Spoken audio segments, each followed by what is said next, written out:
और रायपुर में कांग्रेस द्वारा वार्ड अध्यक्षों की सूची रद्द किए जाने का मामला सियासी गलियारों में चर्चा का विषय बना हुआ है। कांग्रेस की अंदरूनी कलह सामने आने के बाद भाजपा को मौका मिल गया है। भाजपा के प्रदेश प्रवक्ता अनुराग अग्रवाल ने इसे लेकर कांग्रेस पर तंज कसा। अनुराग अग्रवाल ने कहा कि जब सत्ता थी तब भ्रष्टाचार के बंटवारे को लेकर कांग्रेसी लड़ते थे, अब संगठन में शक्ति के बंटवारे के लिए उनके झगड़े होते हैं।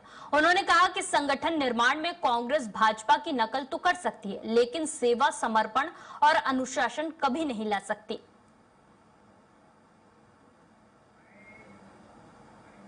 साहब, जिला अध्यक्षों ने वार्ड अध्यक्ष की सूची जारी की, लेकिन प्रदेश महामंत्री, कांग्रेस के प्रदेश महामंत्री गैदू जी ने उस लिस्ट को रद्द कर दिया।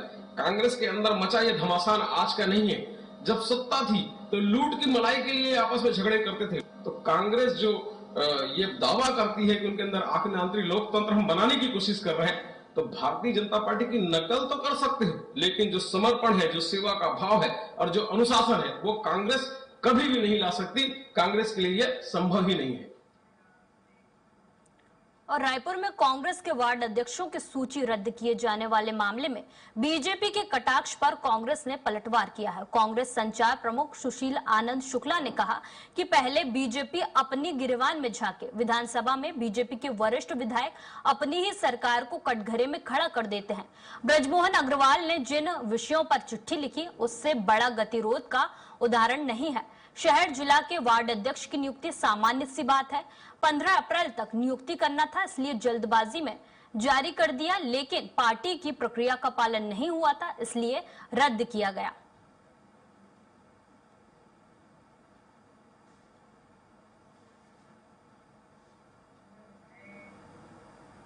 किस प्रकार से विधानसभा में तमाम वरिष्ठ नेता भारतीय जनता पार्टी की सरकार को कटघरे में खड़ा करते हैं, गतिरोध तो उनके यहाँ।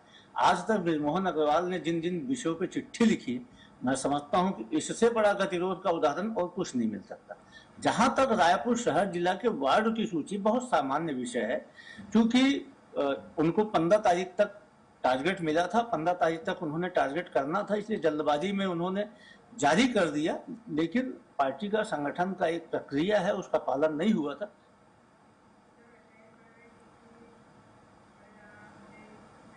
और छत्तीसगढ़ के बस्तर से नक्सलवाद के खात्मे के बाद अब भगवान राम और लक्ष्मण के नाम पर राजनीतिक बयानबाजी तेज हो गई है। वहीं भाजपा के प्रदेश मुख्य प्रवक्ता द्वारा दिए गए बयान को लेकर विपक्ष ने कड़ी आपत्ति की है और इसे सनातन धर्म और हिंदू धर्म का अपमान बताया है। दरअसल भाजपा सांसद संतोष पांडे ने बस्तर प्रवास के दौरान बड़ा बयान दे दिया था।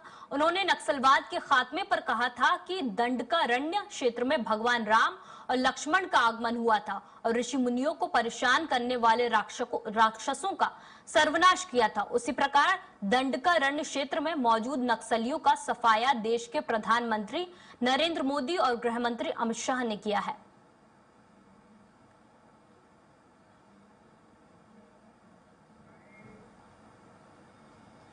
क्या ये सनातन धर्म का अपमान नहीं है? क्या हिंदू धर्म का अपमान नहीं है? क्या मोदी भगवान से बड़े हो गए? क्या जो देश की जनता को गैस के लिए लाइन लगाने वाले, नोटबंदी में लाइन लगाने वाले, लॉकडाउन में लाइन लगाने वाले और ऑक्सीजन में लाइन लगाने वाले, देश की आम जनता को मौत के मुंह में ढकेलने वाले, जाति और धर्म के नाम से लड़ाने वाले। पहाड़ हड्डियों की उसको देख करके पूछे क्या है, तो बोले ये सज्जन शक्ति, ऋषि मुनि सन्यासी उनकी है, तो इसमें सब किया। तो राक्षसों ने किया।